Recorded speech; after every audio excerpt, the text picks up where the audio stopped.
So it's 2022, and despite COVID's ever-bearing presence, there have been some big moves in cannabis in the past year. Some good, some not so good. But where are we after another year in cannabis, and what does this mean for the future? I mean, is cannabis any closer to its legalized destiny? Well, today we're going to take a look back at cannabis in 2021 and discuss some of the major events, policy reforms, and potential wins regarding this plant. Now, this will mostly be about the US, but I'll try to cover some key events internationally.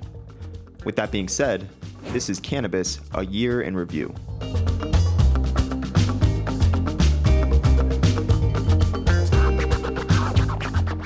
First, let's talk about recreational legalization. So in 2021, 6 states legalized cannabis for recreational use, meaning that this year the laws actually took effect. So states like Arizona, which legalized in November of 2020, will not be counted. The 6 states to legalize this year were Montana, New Mexico, New York, New Jersey, Connecticut, and Virginia.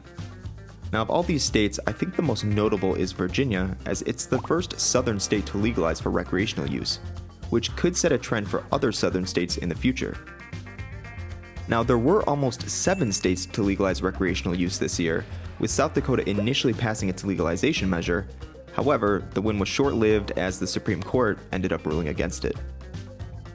Now, one thing to note is that though these states have legalized consumption and possession of cannabis, legal sales may not begin until well after the fact. Medical marijuana reforms only went into effect in 2 states this year, so it's a lot less exciting, but South Dakota did redeem itself with a win here, and so did Alabama. Now, Mississippi also passed initially, but just like South Dakota with its recreational bill, the Supreme Court overturned it. So what does that bring us to? Well, as of 2021, cannabis is legal for recreational use in 18 states and is legal for medical use in 36 states. Now, some notable bills have been proposed in states like Delaware, Oklahoma, and Maryland, but we still have some waiting to do to see if these are actually signed into law. Also, outside of the US, 2 big countries legalized cannabis for recreational use in 2021. Malta, which is the first country in the EU to do so, and Mexico, which may pose a very interesting opportunity to neighboring countries. See where I'm going with this? So with new states legalizing cannabis, as well as pushes for more reform in non-legal states, are we any closer to federal legalization? Now, before talking about this, I think an important distinction needs to be made between legalization and decriminalization. Federal legalization of cannabis is the process of removing all legal prohibitions against the plant. Cannabis would then be available to the adult general population for purchase and use at will, similar to tobacco and alcohol. So it would be legal to consume, legal to purchase, interstate commerce is likely, it's descheduled. In fact, it's not a controlled substance at all. Federal decriminalization, on the other hand, removes criminal sanctions against the plant.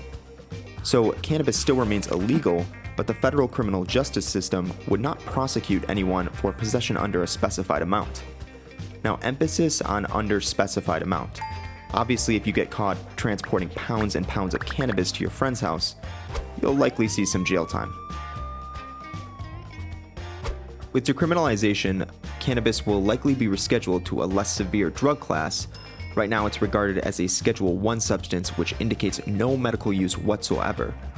Possession would be subject to a non-criminal punishment ranging anywhere from a fine to a drug education and treatment program to nothing at all. There would be no jail time and no effect on your criminal record. Though we'd all like to see cannabis decriminalized on the federal level, what's most likely going to happen is that the US government is going to decriminalize it, and then rather than them deciding that cannabis can be sold and consumed legally, the state will decide. And there are already some compelling bills in place. One of the most important bills, the MORE Act, will remove cannabis from the Controlled Substance Act and help push the narrative even further for cannabis legalization. If passed, this bill will decriminalize cannabis across the US and leave the responsibility at the state level to determine whether cannabis will be legalized. On top of that, there will be a federal tax of 5% placed on cannabis sales to fund criminal and social reform projects, and the expungement of certain prior convictions related to the plant. Now, another notable bill that's being discussed is the Safe Banking Act.